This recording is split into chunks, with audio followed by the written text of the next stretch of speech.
This morning we're announcing our new fast-track consenting one-stop shop regime.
Recently, the New Zealand government unveiled its Fast Track Bill, a sort of express lane for big project consents, effectively sidelining the usual checks and balances. We're announcing our new fast-track consenting one-stop shop regime. This new consenting regime means we'll be able to get big projects built much faster and much more cost-effectively. But not just any projects, only those the government tags as VIPs get the fast pass. Projects will become eligible for fast track through one of two ways. Either through a referral by the joint decision of the Ministers of Infrastructure, Regional Development and Transport upon an application. It's Saturday night! Come on down! The price is right! The joint decision of the Ministers of Infrastructure, Regional Development and Transport upon an application, or by being listed as a project in Schedule 2A of the bill. Top of the guest list, the extractive and agricultural sectors. Kids, won't you step outside for a second?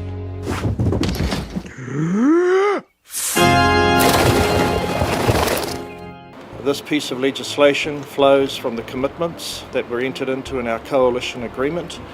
I think it's an overdue fillip, and it will transform sectors including the extractive sector and also the aquaculture sector.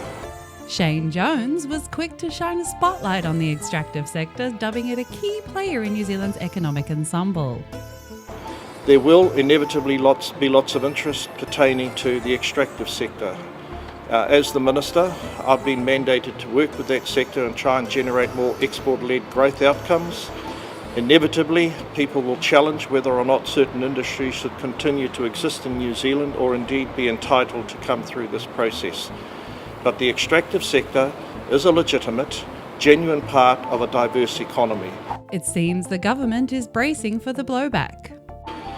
Inevitably, people will challenge whether or not certain industries should continue to exist in New Zealand or indeed be entitled to come through this process. But the extractive sector is a legitimate, genuine part of a diverse economy. But let's delve into what the extractive industry entails. The amount of carbon dioxide in the atmosphere now is 50% higher than it was in 1900. And not only are we piling in more and more carbon dioxide in the atmosphere, but we are chopping down the forests of the earth at a great rate. And the forests themselves are the most efficient consumers of carbon dioxide that there are on Earth. We're going to destroy the ground because the soil of a rainforest isn't very good. We are actually tampering with the climate of the Earth and with the very atmosphere that we breathe. When we talk about the disappearance of the ozone layer, we don't know what will happen when the ozone layer goes. The world has become so fragile that we cannot subject the Earth to the tortures we can now inflict upon it. When we talk about the greenhouse effect, we're talking about something that affects the entire Earth. And these problems are life and death problems. They go to the root of the viability of the planet itself.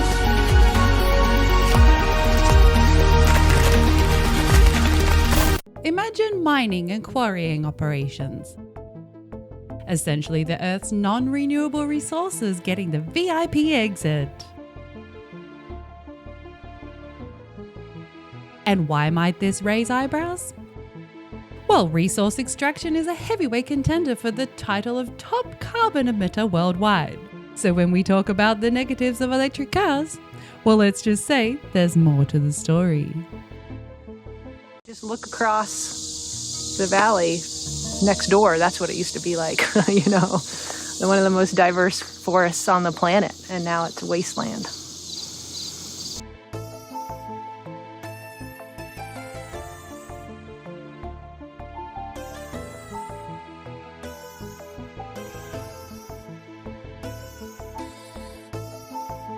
Beyond carbon, the extractive sector's rap sheet extends to air, water, and land pollution.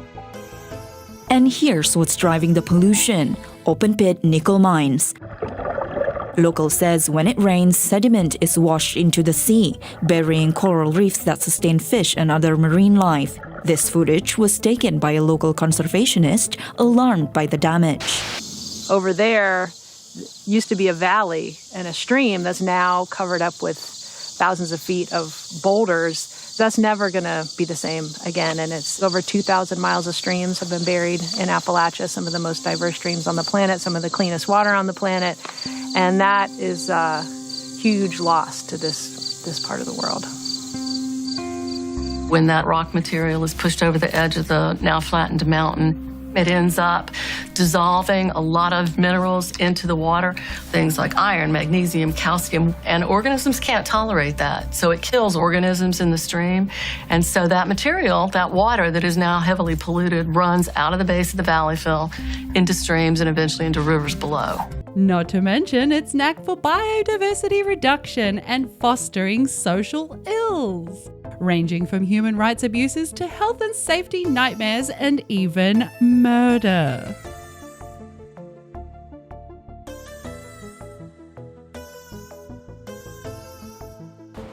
The panel will then refer the project back to joint ministers to either approve the project with the conditions or decline the project. The ministers will also have the ability to refer the project back to the panel if they consider and determine that the conditions placed on the project by the panel are too onerous. So that's one way for projects to be fast-tracked. I just want to talk briefly about Schedule 2 of the bill. There's been a bit of discussion around that.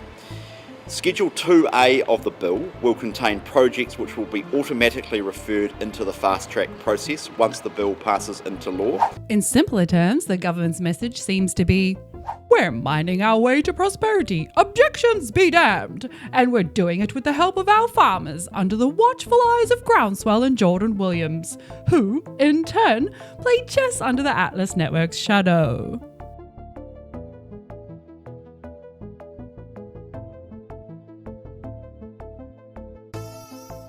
And if you're scratching your head at Atlas Network, a quick dive into Jeremy Walker's Twitter is like finding the map to corporate and political intrigue in New Zealand.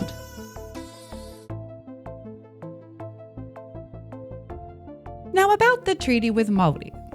The government appears to be cherry-picking, focusing on settled agreements while sidelining the voices of those yet to settle. On the question of treaty matters, I'll share this responsibility with Mr. Bishop, but we have upheld the commitments that were entered into in relation to our coalition agreement. The existing settlements and the property rights contained in those settlements will be upheld.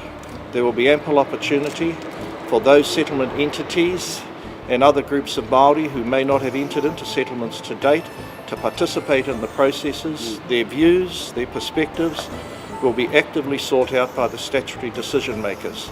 So no one should leave this meeting believing that we have either derogated or marginalised the importance or the standing that post-settlement Māori entities who expect the Crown to honour and uphold the settlements that were entered into in a full and final manner will not be addressed. They are addressed in this bill. Thank you very much.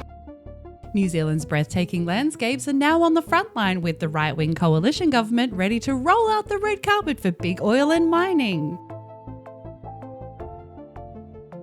It's an economic strategy with a steep environmental price tag.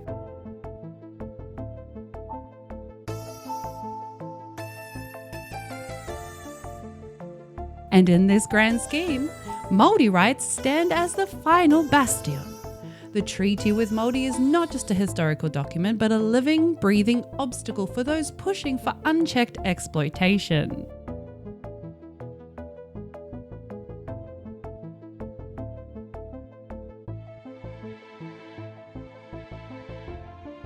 The government strategy? Divide and conquer, targeting Māori from every possible angle. The Treaty of Waitangi is sacrosanct in our view.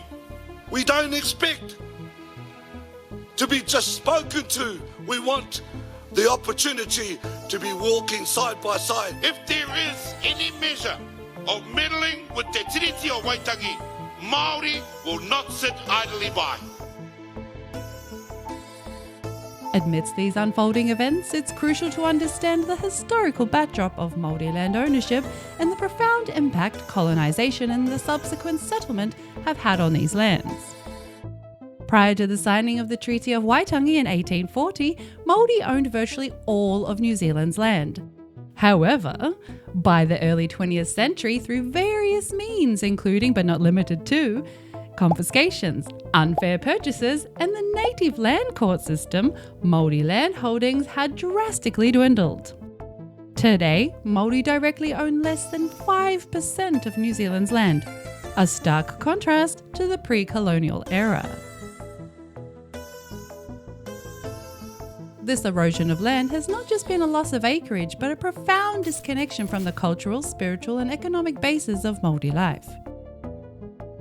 The idea that a coal company had the right to blow up an entire mountain and wipe it off the map forever was just unconscionable. These places are not just sort of physically important to people, but they're spiritually important to people, and once they're gone forever. You can't put a mountain back together, and I just deeply feel that no company has the right to take away something that ultimately belongs and matters to so many people. The current government's fast-track bill, by prioritising certain projects without the usual comprehensive checks and balances, raises the spectre of history repeating itself.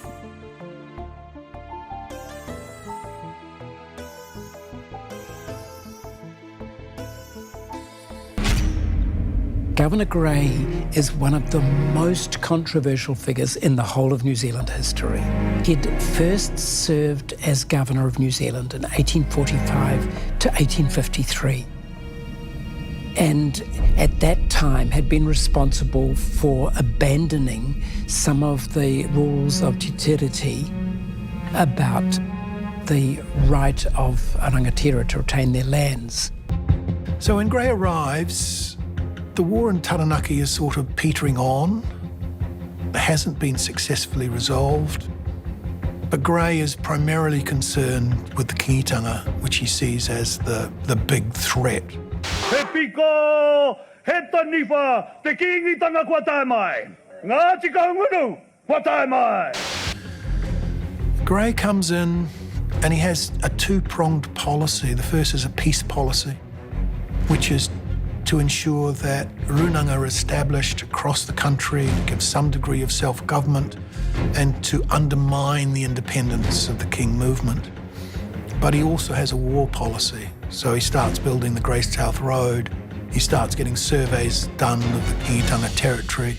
So he's preparing for an invasion of the Waikato. And runanga are established in this part of the world as well, so there's some evidence that these are taken up. Our sneaky strategy is to say it time and time and time again in every forum that we can, so it catches your conscious and your unconscious, to protect he whakaputanga e te Treaty of Waitangi. But his peace policy collapses. He cannot persuade the kingitanga to give up their king and give up the demands that they're making. And they also know that he's not reliable at that point either. So that leaves him with only the war policy. And remember, the settlers now had their own parliament. And that parliament is a whites-only parliament. Not legally. Māori are entitled to be members of parliament, but they have to own property in a European way. And Māori collective means of owning property under custom is not recognised at all. Eve of the Māori King's national hui, a bombshell document leaked to One News has exposed major flaws in the government's controversial Treaty Principles Bill. The Ministry of Justice has warned the list of principles proposed by the coalition bears little resemblance to what the treaty actually says. The official paper also raises concerns about the lack of consultation with Māori. The intent of that parliament is to run New Zealand as a white man's club. There's little that you can say beyond that. Corporate needs you to find the differences between this picture and this picture. They're the same picture. I have a growing concern that this bill could effectively halt any further settlements regarding Māori land claims, sidelining the voices and rights of Māori in favour of rapid economic developments. As the Minister, I've been mandated to work with that sector and try and generate more export-led growth outcomes. These implications are far-reaching. For Māori, land is not merely a physical space, but a taonga, a treasure that embodies history, ancestry and identity.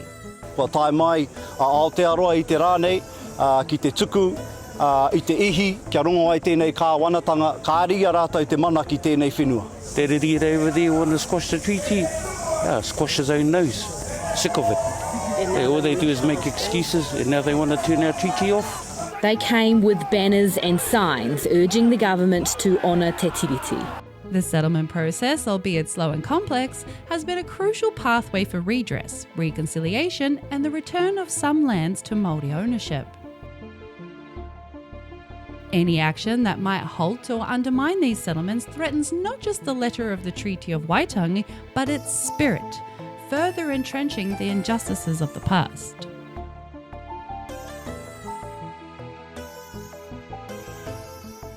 But here's where the plot thickens. You and I are not just spectators in this unfolding drama. There's power in numbers, and here's how we can start turning the tide. First, hit that like button, share this video far and wide, and flood the comments below. The more noise we make, the harder it becomes for these issues to be swept under the rug. Visibility is the first step toward change. Next, engage with your representatives. Write emails, make calls, attend town hall meetings. Let them know that the Fast Track Bill is not in our best interest as guardians of New Zealand's future. Consider supporting local organisations and indigenous groups who are on the front lines fighting for environmental preservation and the rights of Māori. Their battles in courtrooms and communities could use your voice and your donation. And finally, educate yourselves and others. Knowledge is power. The more you know about the consequences of such bills and the global impact of extractive industries, the stronger your arguments are against them. Let's make our collective voice so loud and clear that it cannot be ignored.